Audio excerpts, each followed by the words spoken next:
I'm delighted to introduce Derek Arden, negotiation expert, author, and speaker. Many of you heard him on the 19th of August of this year. We asked Derek to review his win-win strategies he discussed in August. Then he will tell us 3 negotiation stories. The first, the result of a technique he learned at Harvard. Second, from the 4th largest charity in the UK. Third, historical. This one affected the USA and UK special relationship that we hope still exists between our 2 countries. Derek will then dissect the negotiation learning points for us. On Monday, December the 7th, Derek and I, along with Tim Durkin and 2 other content experts, are delivering a business mastery, strategies, tactics, and secrets free virtual event. I put the information in the chat. You're all invited. This is a public service event to help entrepreneurs get a boost for 2021.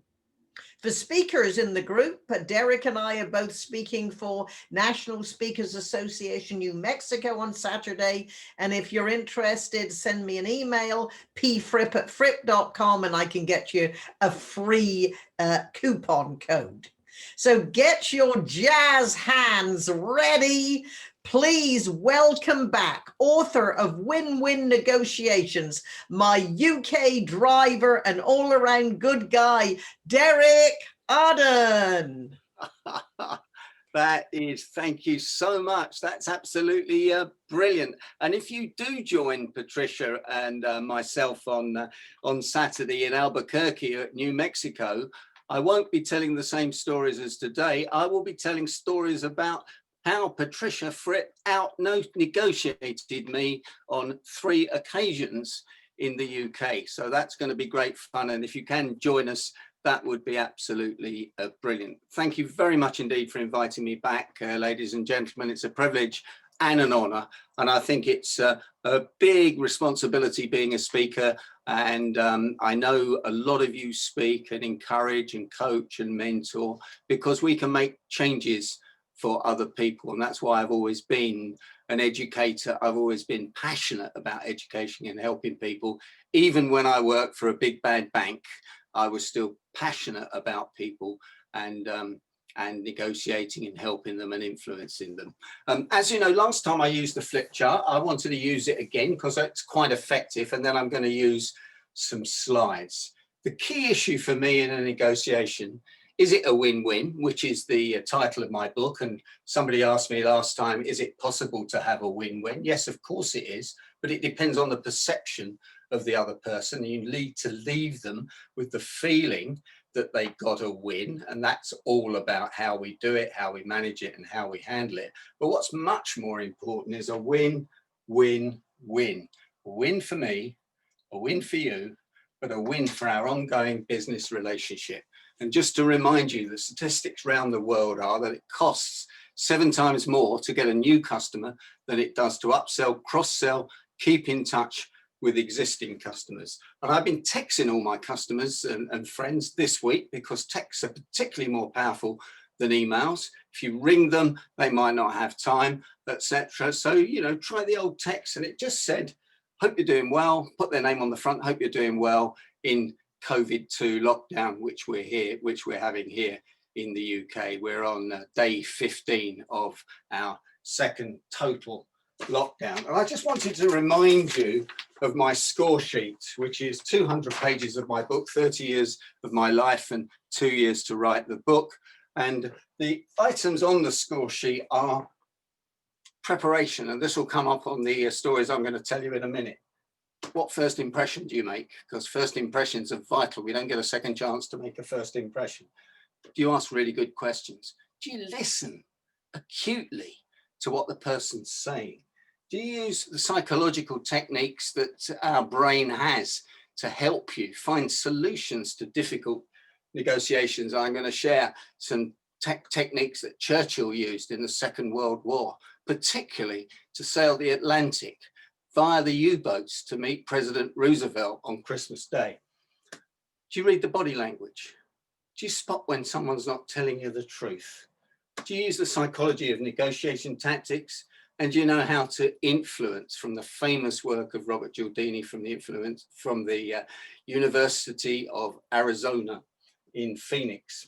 And do you haggle properly? Do you make your haggling conditional on getting something in return? The magic words are, if I do this for you, can you do that for me? Famously said to me by Patricia Fripp in Indianapolis, which I will share with you on Saturday if you join us. And can you handle conflict? That's one of the reasons why a lot of people don't negotiate, because they don't like conflict. You're always going to have a bit of conflict if I've got something you want and we can't agree on the terms.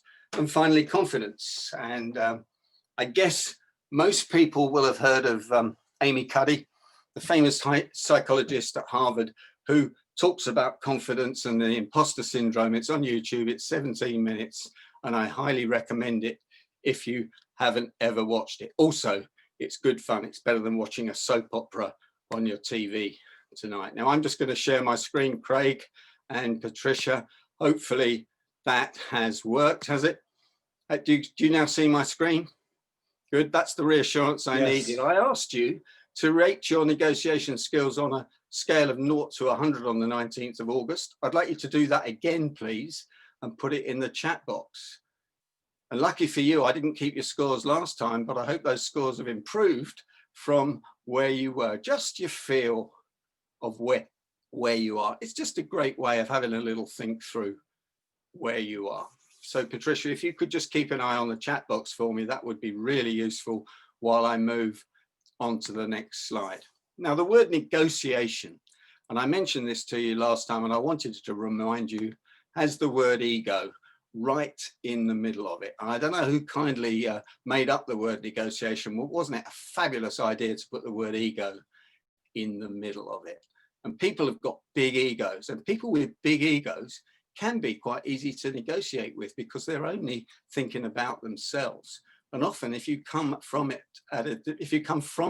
to it at a different direction, then you can play up to their ego and perhaps get what you want. Now, my first negotiation story is one that I learnt at Harvard and I tried out the week afterwards, and it's don't split the difference. And Bill Urey, who was taking the course, the famous author of Getting to Yes, gave us loads of tips, lots of fabulous tips, and a lot of them were reminders for me of the things I'd learned from my negotiations.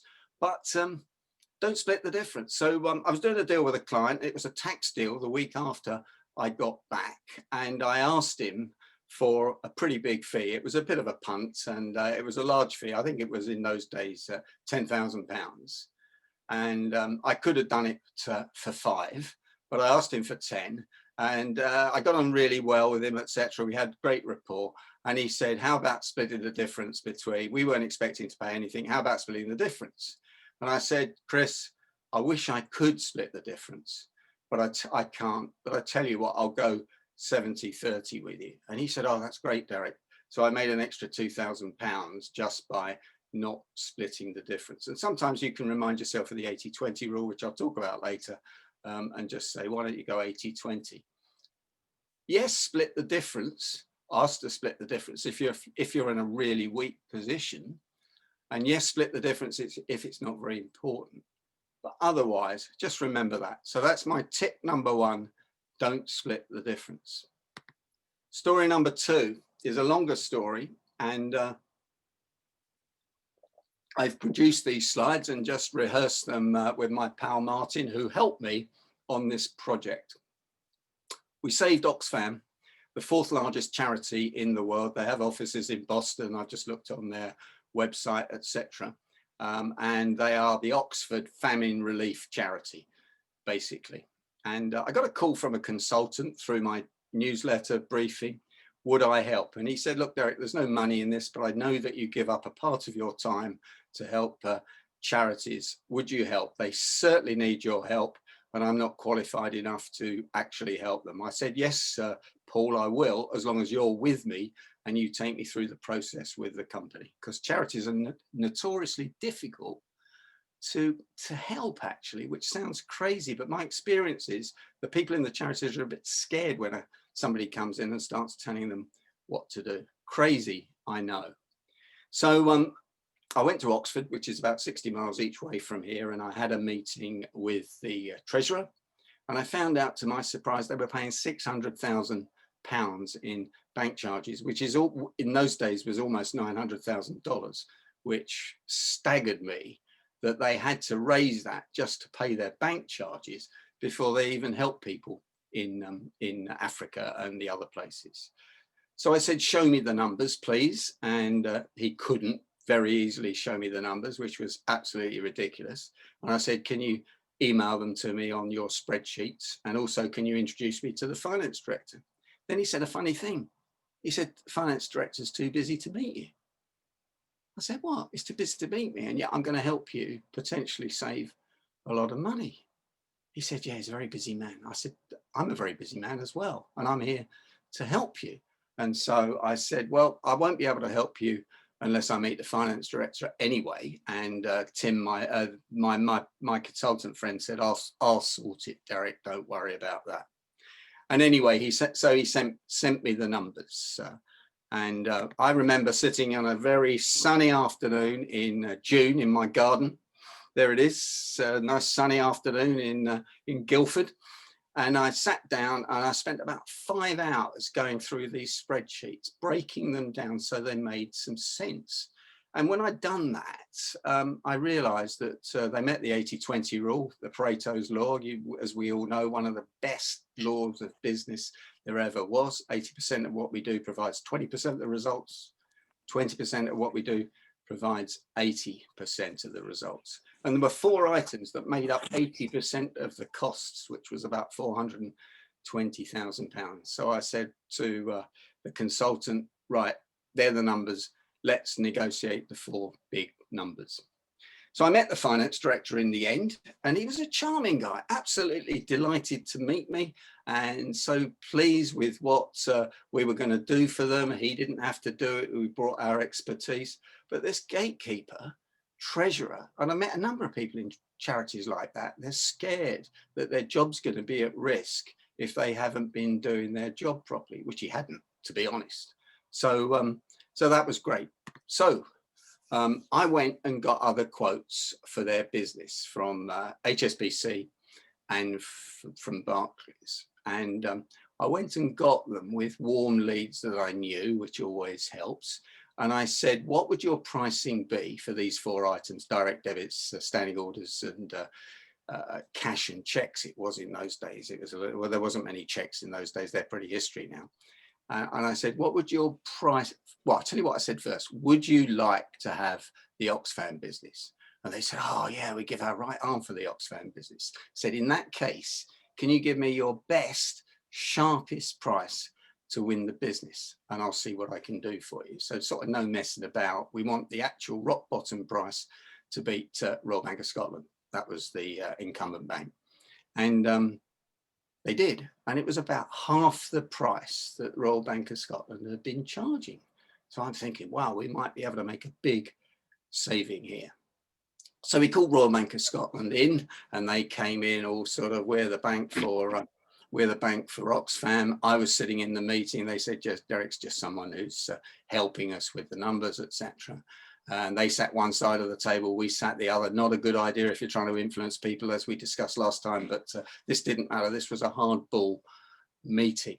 And we said, you've got to do something about your price. We've got quotes which are 100% cheaper than you. What will you do? And then they went into a flaff like people do, talking about the service, the delivery, and all that sort of nonsense, which on these items were pretty straightforward.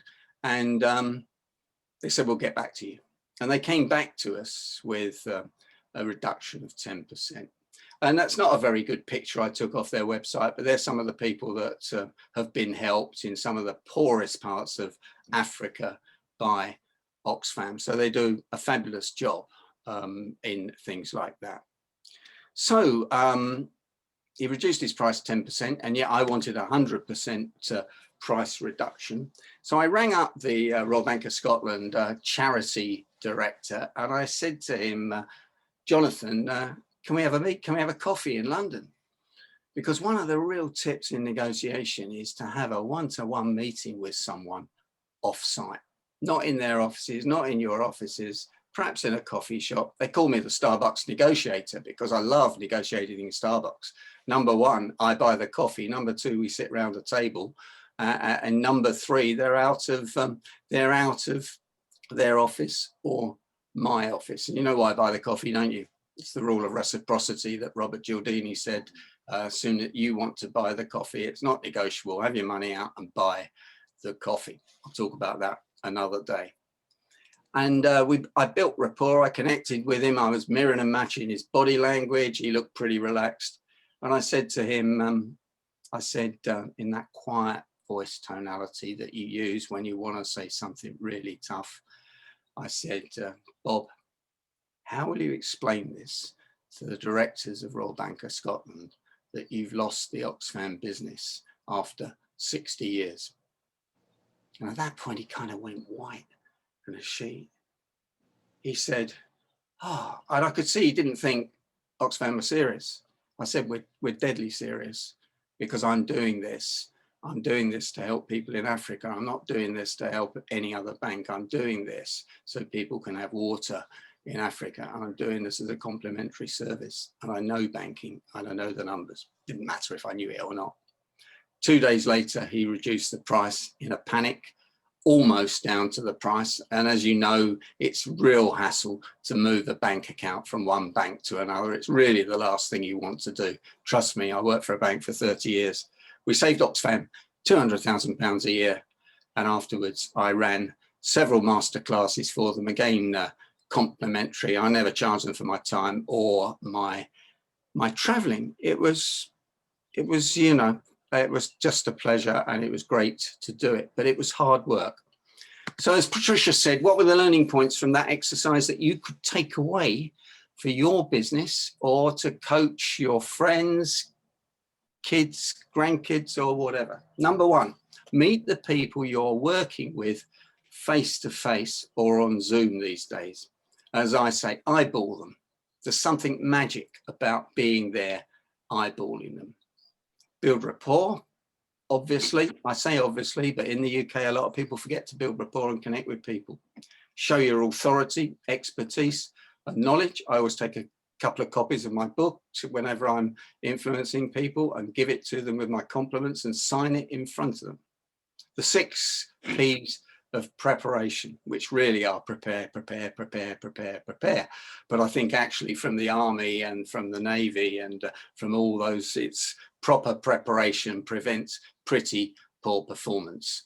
Actually in London, the 5th P isn't pretty, but I won't tell you what it is because Patricia said it would be rude to swear in front of the Golden Gate Breakfast Club. Use the 80-20 rule because there's no point negotiating things which aren't very important. Go for the big items, the low-hanging fruit. Read the body language.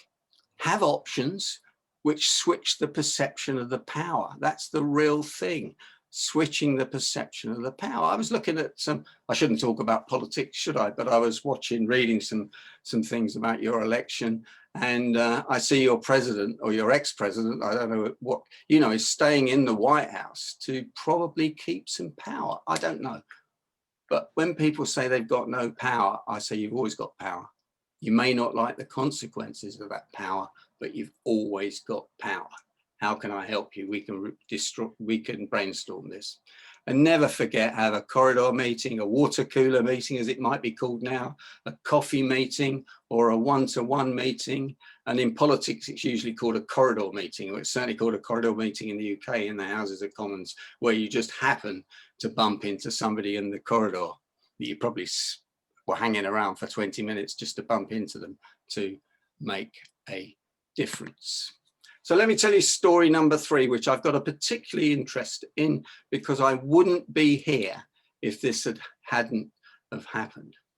On the 10th of May 1940, Winston Churchill was elected the Prime Minister of the UK. Before that, the previous Prime Minister who's on the tip of my tongue, and somebody will tell me his name in a minute, was trying to appease Hitler.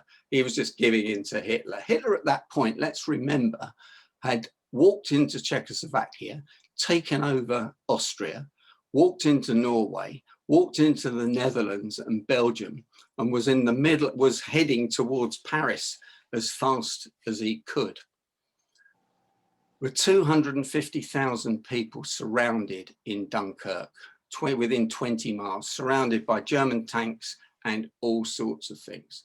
The British government wanted to give in and do a deal with Hitler. And the story was they wanted to trade Hong Kong, Gibraltar, Malta, and some of those British colonies, just give them to Hitler on the basis he'd leave us alone. He never left anybody alone. Judge people on what they do, not what they say. And the 28th of May was a really key date because Churchill called a cabinet meeting to persuade the cabinet of the British cabinet to take Hitler on and fight back.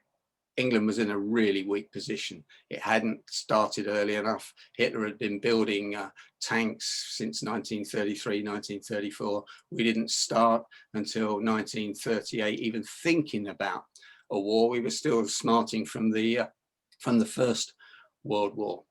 28th of May, he had a cabinet meeting. He was getting nowhere. He took a timeout at 5 o'clock and he said, let's re-adjourn at 7 o'clock. This is where Churchill was really clever. He picked off each one of the cabinet, talked to them privately, talked to them about the risks that would happen to the UK with Hitler, what was going to happen, that we could fight them. 5 o'clock, they didn't want to agree. 7 o'clock, they all agreed. My personal interest was my dad was conscripted into the army at that point and sent by ship right round the Cape, up the Suez Canal into North Africa to defend the oil fields that would be crucial to Britain. And thank goodness Churchill did that. But I'm going to tell you a couple of other stories as well in a minute. Am I still all right for time, Patricia? I think I am, yeah. So there was a cabinet meeting to do a deal with Hitler. As you can see from the picture, they were the queues at Dunkirk to get on the ships that had sailed from places like where Patricia comes from, Wimborne, Poole Harbour, Wareham, little tiny ships sailed right across the English Channel to pick as many of those people up. It was really, and at that point, that was the agreement that he got out the cabinet to take. But of course, we wanted you guys in. Churchill knew that Britain probably couldn't take Hitler on its own. And remember, he'd almost taken over the whole of Europe and France was capitulating as fast as they could. So what were the learning points from that you could take away for your business with the people that you work for? The 6 Ps of preparation. Again, Churchill was just so prepared. Persuasion in big groups is difficult. Where a group think, people in a group will persuade other people. Take a time out, take a break. Harvard call it go to the balcony. Recess to reassess the situation. Pick people off one by one. Coffee meetings again. Negotiation 2, World War II, 3rd of July, 1940, midday. The French fleet were in Arden, which is just off the Algerian coast where you can see that map. Churchill was panicking that the French fleet would fall into the German hands. The Germans had taken over Paris. They were heading west. They were going through Brittany, and the fleet had sailed from Brest. And the Germans had put a government in called the Vichy government because the French government had capitulated in Paris, who the Brits were talking to, but weren't sure whose side that government was going to be on because it was clear that France was going to be under the control of the Germans. Churchill gave the French Prime Minister, whoever he was, 6 hours to sail the French fleet to an American port on the East Coast in Virginia. I've looked up all those ports you've got there, 6 hours. The French negotiators didn't believe it. They thought it was a bluff, and they wouldn't talk to the British negotiators till 3 o'clock in the afternoon.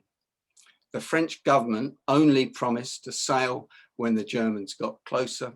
And Churchill, and this is not a very known fact about the Second World War, ordered the sinking of the French fleet at 6 o'clock, and at 6:10, they were at the bottom of the ocean 1,200 French sailors were killed, and goodness knows what else happened. Tim Durkee's looking a bit surprised. I know he's a big Navy man. Learning points, 6 P's of preparation. Churchill had gone to France several times undercover to see what was going on. He didn't believe how he was being briefed. Number 1 tip, go and look for yourself. You know, in my banking career, you wanted to go and see how the company was doing. You wanted to see them. You wanted to touch the furniture. You wanted to shake hands with the directors and warn them.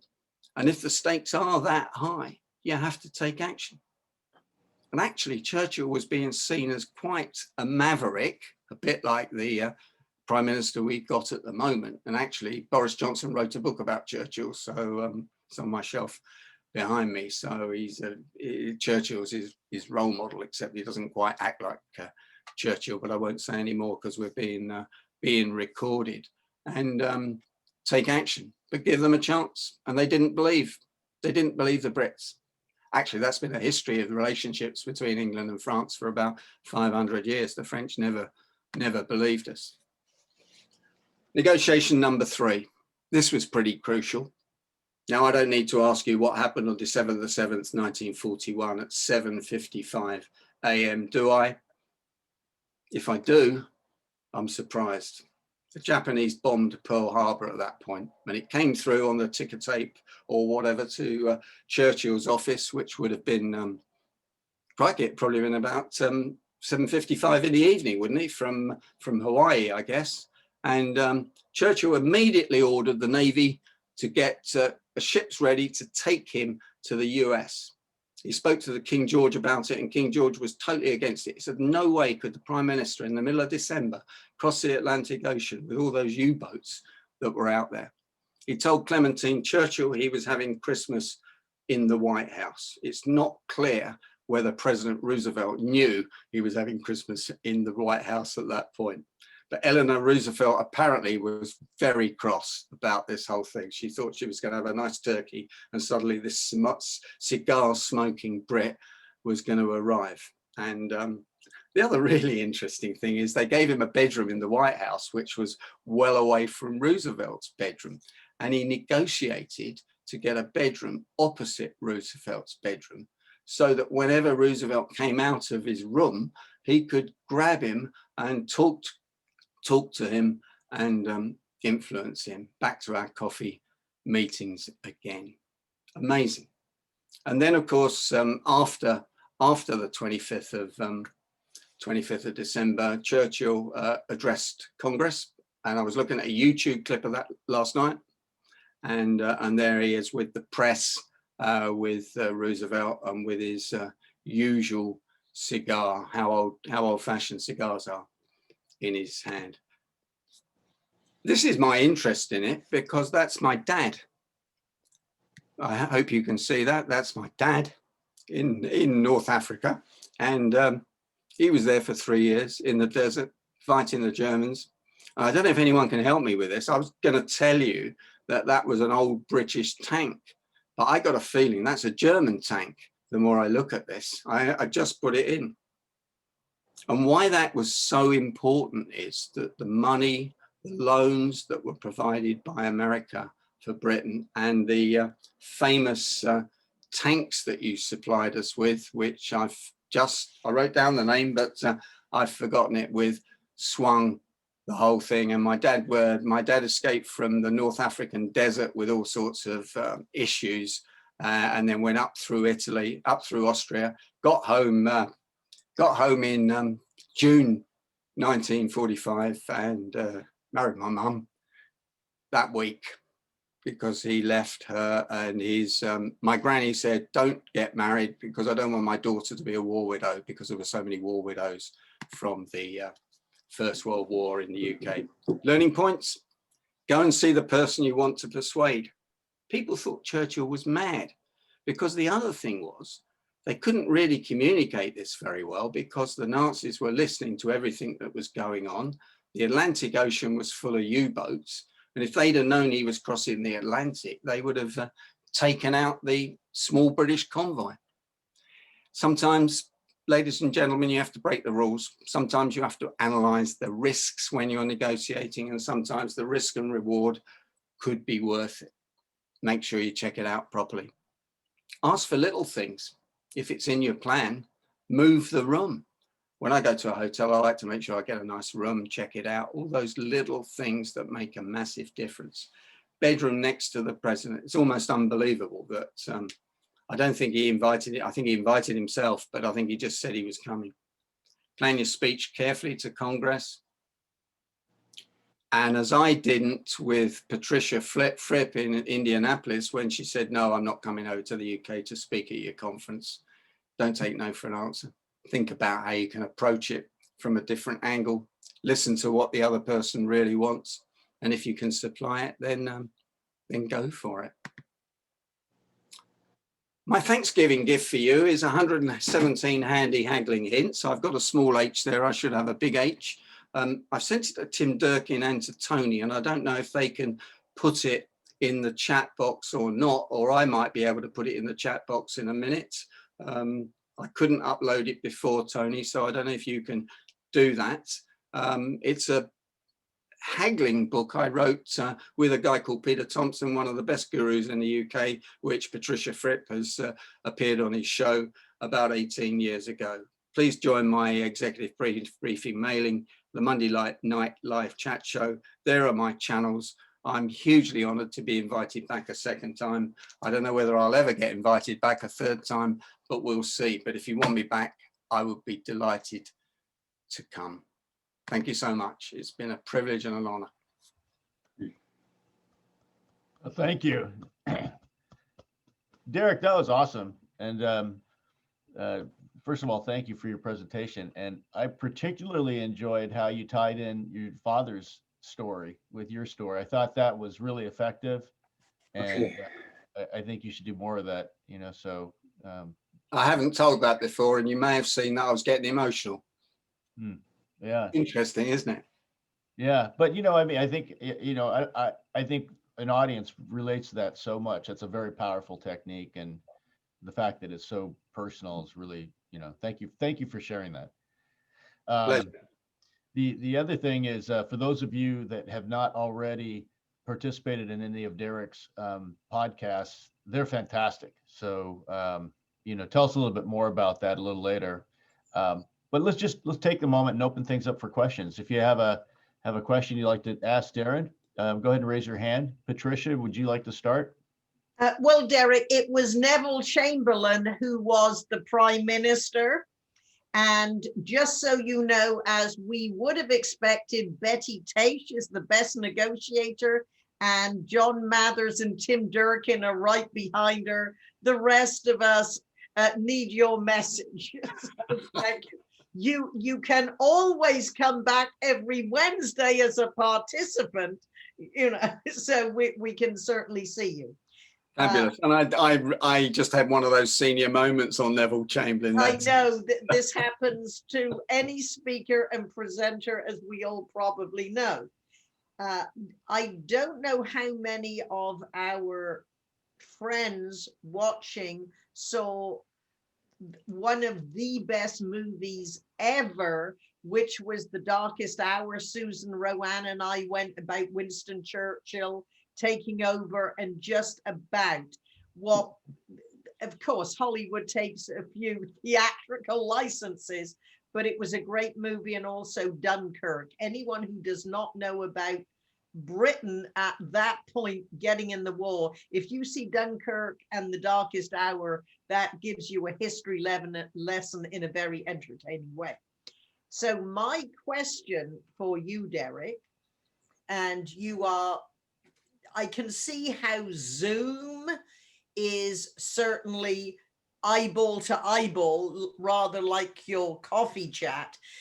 However, do you recommend, if you're negotiating with a group of people, that you then take a break and call them all individually? For this world, how does that work?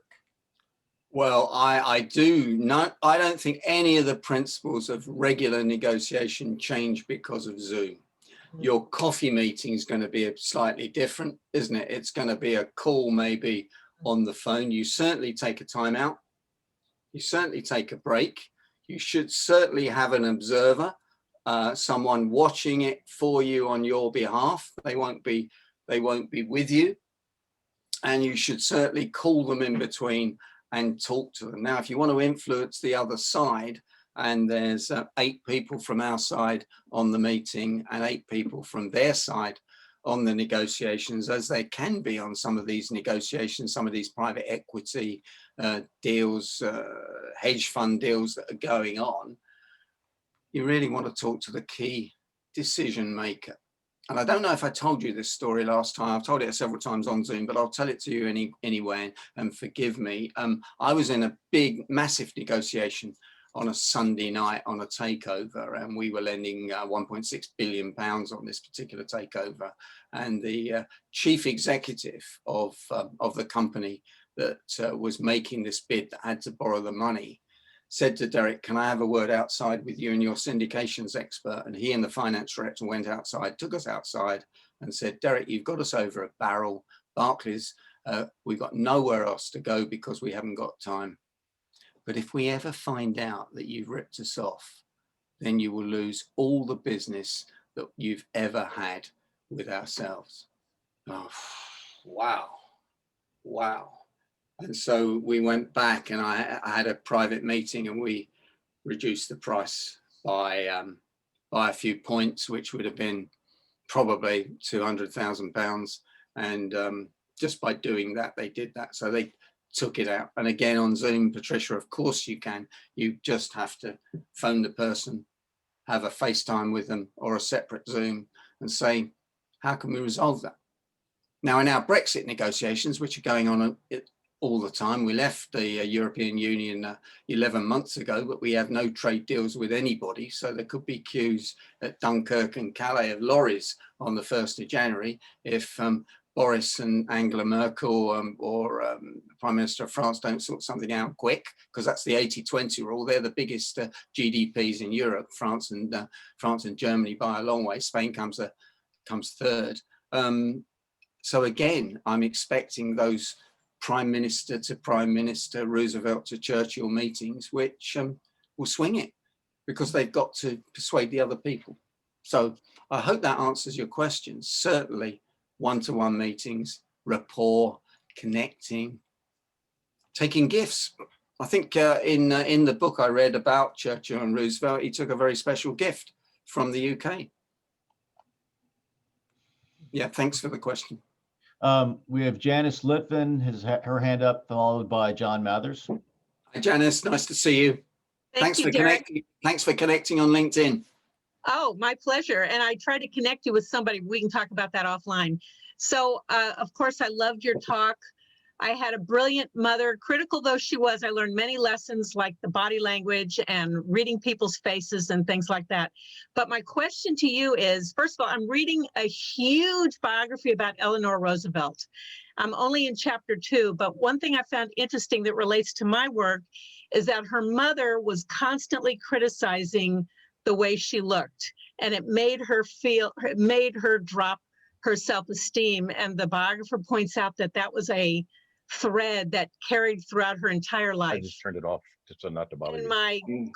my question to you is, you can learn all the negotiation tactics and tools that you taught us today, but how do you overcome limiting beliefs that one has developed in childhood from a variety of direct and indirect messaging from your parents or your teachers or wherever they came from? Well, I think that's a fantastic question, and probably I'm a bit out my depth on that, because that's what psychotherapists and psychologists and neuro-linguistic programmers and emotional intelligence and CBT experts talk about, and I'm not one of those.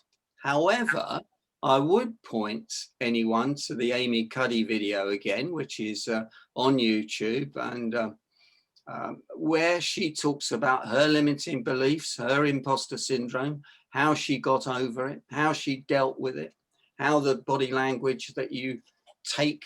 I mean, before I go into a meeting or before I do a presentation, I will spend a couple of minutes on my own walking the block. I think it was said in the way in the UK we said the way a US president walks. No one else can walk like the US president, that he's in charge of everything, doing that, hoping none of the delegates see me, because I think they've got a crazy guy that's going to be speaking to them, but standing up, getting my posture right, taking some deep breaths, etc. And exactly the same for a tricky negotiation, because we get emotionally involved in a tricky negotiation and we want to do well. So that's what I would say. But there's an awful lot, isn't there, that talks about limiting beliefs. That's one of the things that NLP really does try and help people with, and I try and help people and coach people with it. And certainly in the UK, not my experience in America, but you can tell me this, ladies might have slightly more limiting beliefs than men, but the view might be that the men are blagging it a little bit more than the ladies. Now, I'm always a bit nervous when I say that, so I got my friend Patricia Fripp to get me out of trouble if I've said the wrong thing there, but that's my feeling. Yes, Derek, let me remind you of, I believe, a conversation we had a couple of weeks ago, but for all the gentlemen. In a business context, you cannot call women ladies. Oh, you did tell me that. Because what gets Patricia Fripp and Susan Rowan, who might be ladylike when it's appropriate, what gets the women, what gets Betty Taish and Janice Litvin and everyone here ahead in business is the tendencies and the attributes are exactly the same as men. Now, we might use our female wiles on occasions, but as far as language is concerned, language keeps people in their place. So in a business context, it is women when you talk about men. If you'd say, ladies and gentlemen, welcome to the Christmas gala for the Golden Gate Breakfast Club, that is appropriate. I know, zip it. Well, I think that's really interesting. And you did tell me that, and you probably need to tell me that 3 times to get it into my unconscious mind. So I'm expecting it again. I had never heard that, which is really interesting. I've never heard that or read that in the UK.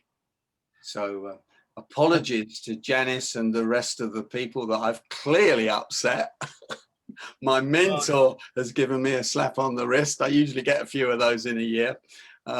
But that's really interesting. Thank you for that. I need to program my mind for that very quickly. So women, not ladies. You see, I would see no distinction in the UK. In a business context, and I learned this in 1991 when I was charged to put together a presentation for the National Speakers Association convention that was at the St. Francis Hotel. Mm-hmm. And it was very controversial at the time. It was how we can and why we should remove sexist language from our presentations.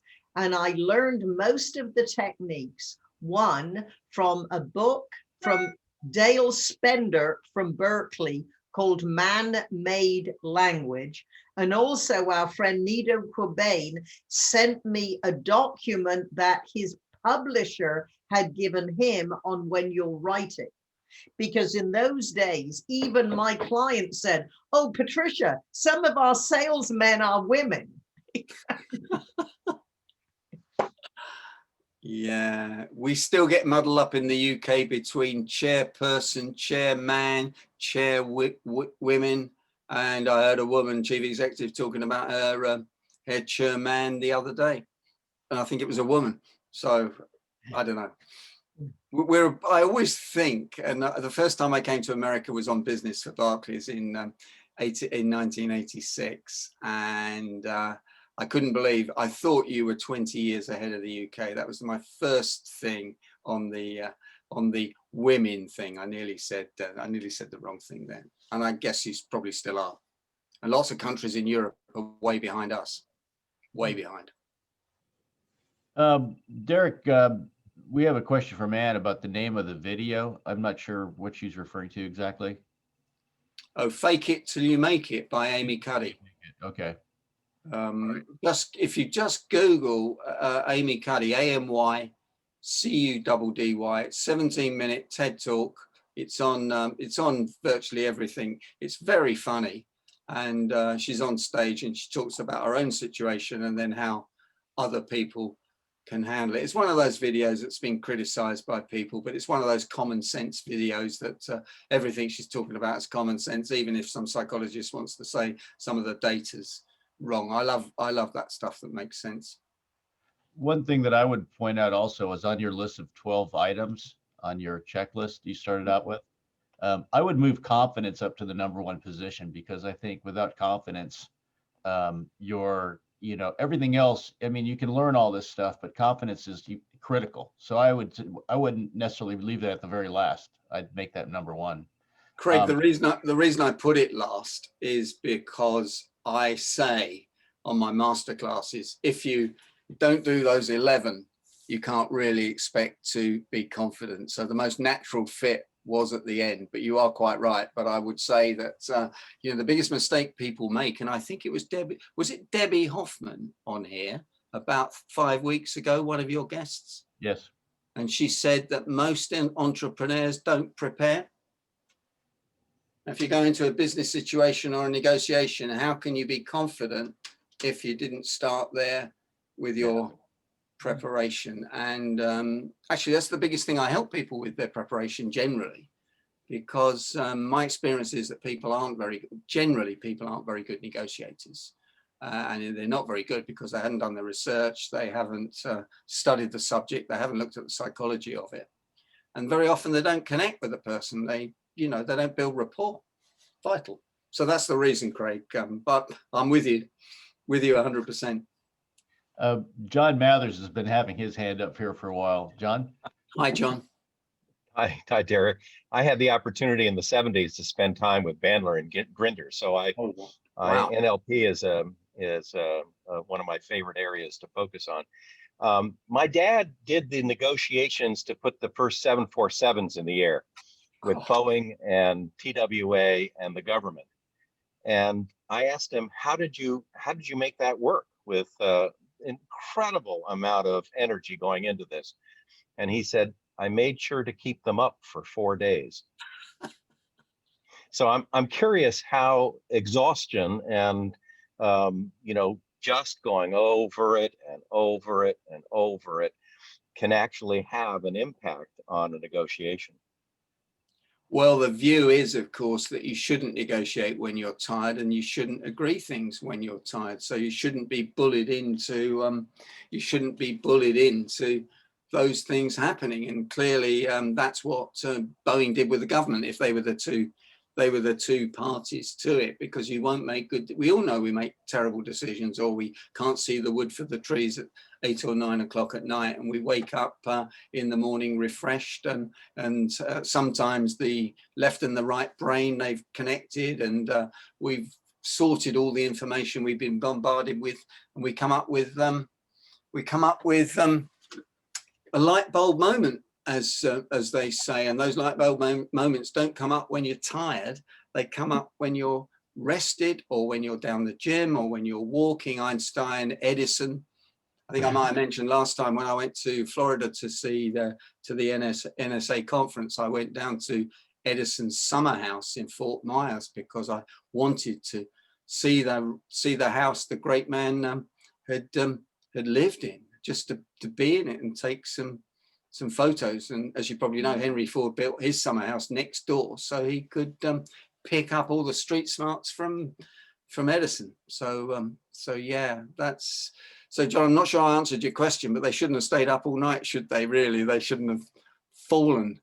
Well, there were 3 parties, so the 3 parties had to agree, yeah. And he was between all the 3 parties. So anyway, yes, it was interesting way of going.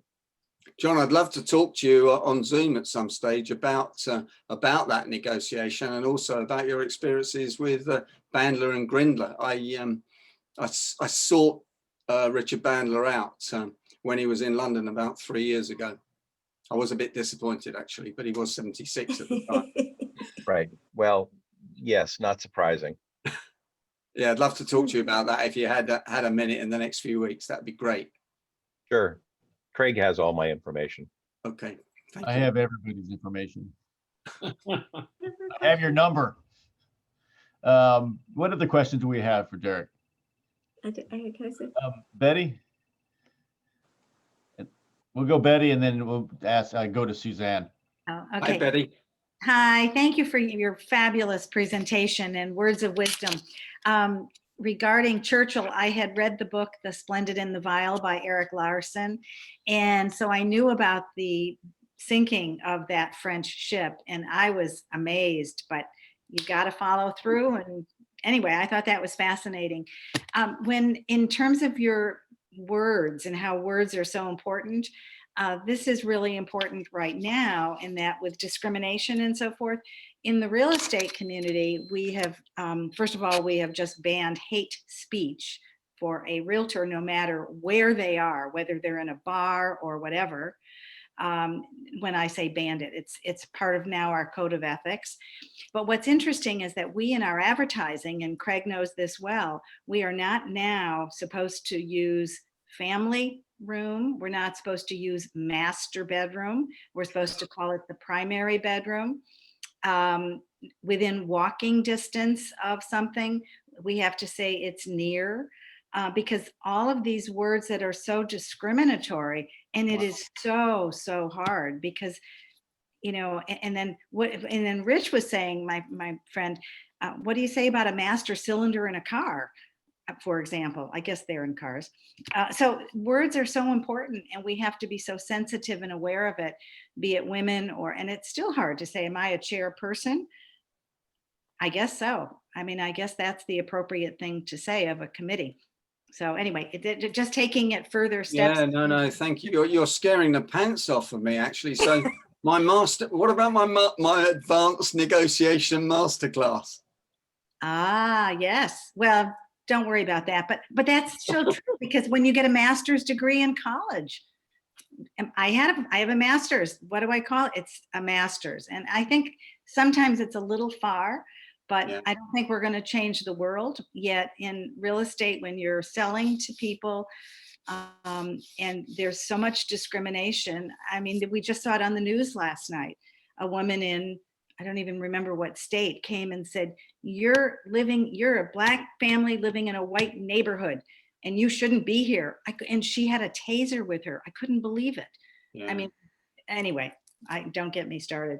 Well, the chairman of the Football Association in the UK stood up in front of a common select committee, a government select committee, which quizzes people about discrimination last week, and said coloured people rather than Black people, and had to resign half an hour later because of it. Now, I have to say, I was brought up, people were coloured. So that's how I was brought up. And it's sometimes very difficult not to make those slips, isn't it? When the world's changed. Mm-hmm. Mm-hmm. I sympathize. Master bedroom, family room. Wow, this is doing my head in over here in the UK. But thank you for telling me. Susan? And then Can't help it. Am I muted here? No, I'm not. I can't help it, but my Chicago sense of humor goes, well, if there's a master bedroom, who's in the mistress bedroom? Yeah. Anyway, one of my friends from Chicago ended up being the prime negotiator for the American Federation of Teachers for the Chicago Public Schools. And she would meet with the mayor and meet with the teams. And one of the things she shared, and I would wonder, Derek, if you found this to be true, is they would have intense negotiations. But when the negotiation was done for a break, she would converse with people at the other side. And she said what she found is having just regular, small, talky, whatever conversation. She knew them, so she knew their kids, their mothers, etc. And she said, and we'd find something to laugh about and share a laugh. And so that somehow finding a little humor and a little personable conversational schmooze made it easier to go back to the negotiation and to keep the relationship even there was a lot of intensity. So I'm just wondering if you think that the conversation and a little humor helps move things forward. Absolutely, Suzanne. I really think it does. It's quite difficult to do sometimes when we're emotionally involved and we think that we're going to lose out on something and our emotions get up. But actually taking that time out, having a coffee, finding things that are in common with people. I say to people so many times, what do you know about the other person? Have you looked them up on LinkedIn? Have you looked at their Facebook profile or whatever? And probably Facebook's old hat now, isn't it? But LinkedIn particularly, and just seen what they do, etc. And of course, generally people don't do that. They don't put themselves out. And how long does it take to look somebody up on LinkedIn, etc. So, we have time for one more question, and Joel Panzer had his hand up. Joel? Yes, wonderful talk. Thank you, Joel. I really appreciate that. Just wondering, do you ever go into a negotiation with the idea that you'll walk away? Yeah, definitely. Absolutely. Because if you don't have a walk away position, you're not really negotiating, are you? You're going to be just driven down on price. So you have to have a walk away position. And sometimes, Joel, some people say to me, well, I haven't got a walk away position. Well, I say, well, let's sit down and brainstorm it. Mind map it. By the way, that's my mind map for today that I prepared last night or the night before I did put the slides together. Mind map it, get all the facts down, and what are the issues if we do walk away? That's the crunch, isn't it? What is the consequences of walking away? And have we got the numbers right? Have we got the situation right? Have we taken into account the political, the local, the environmental, the ethical consequences of it? And we should brainstorm that.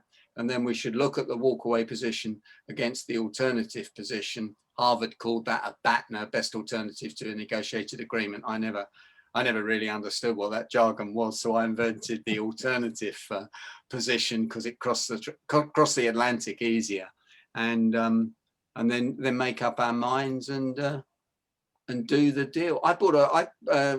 Patricia knows this. I bought a flat down in Swanage, Dorset. It's on the coast. It's a beautiful place. In fact, part of Dunkirk was filmed in Swanage, and I made an offer of 10% less or something like that than the asking price. And the estate agent, that's what we call them, realtors. Do you call them, Craig? You are one, I think, or something.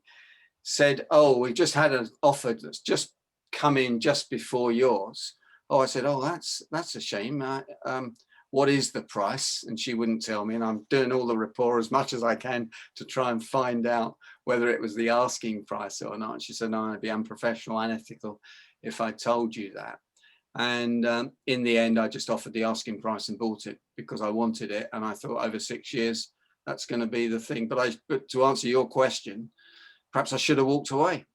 It was a tricky one, doesn't it? But emotionally, I wanted that property because I could lock it up. It was safe. It was away from the sea, so you didn't get all the salt and all that corrosion that you get if you're too close to the sea, etc. So yeah, to answer your question, you should always have a walk away position, but you should think hard before you walk away. And that's the other thing I say, you should have a soft and a hard walk away. A soft one is, that's the best I can do today. The key word there is today, as you all know, because tomorrow morning you might change your mind. So you don't want to put yourself into a position where you say, well, that's it, I'm off, and throw your dummy out the pram. That's a great one to close on too. The best I can do today. Derek, thank you so much for joining us. Part 2. Absolute. And absolute pleasure, Craig. Thank you so much. It was you're a great bunch, and it's a long way. California is a long way from where I'm sitting now. It's dark and cold as it is in England, and raining as it often is in the UK at this time of the year. But thanks for inviting me, and I look forward to seeing you all again soon. And have a good Thanksgiving and a fabulous Christmas. Thank you. Thank you so much. Fabulous. Happy Thanksgiving. Look All right, in the chat for the business mastery. You just go to Fripp's website and click events and it's there. Free. Feel free to share it. This is our contribution with Tim to help people who might need help for next year. Yeah, we'd love to see you. And I've got two other fabulous speakers on from the UK who are personal friends of mine. In my mastermind group, if I'm allowed to say mastermind group anymore, I'm beginning to wonder if I can say that. And Betty, if you want to stay on, I'll show you my mind map if you want to. I would love to. You've put that question in the box as well, and I'll stay on if anyone wants to ask me questions for as long as Craig has got the switch. No, this is Tony's account, isn't it? So are you controlling it, Craig? We should turn off the recording now. I'm going to go ahead and turn the recording off right now, and we'll keep the room open for a few minutes.